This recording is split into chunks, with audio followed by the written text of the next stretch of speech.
Nasagip ang isang agila na natrap sa isang palaisdaan sa Ballesteros, Cagayan. Kwento ng nakakita sa ibon, bumibisita sila sa kanilang palaisdaan nang makita ang agila na sumabit sa isang nylon trap.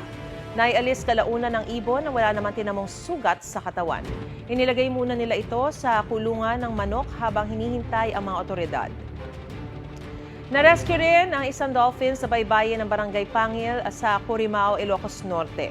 Ayon sa Bureau of Fisheries and Aquatic Resources, nakita ito ng mga residente na paikot-ikot sa mga bato roon.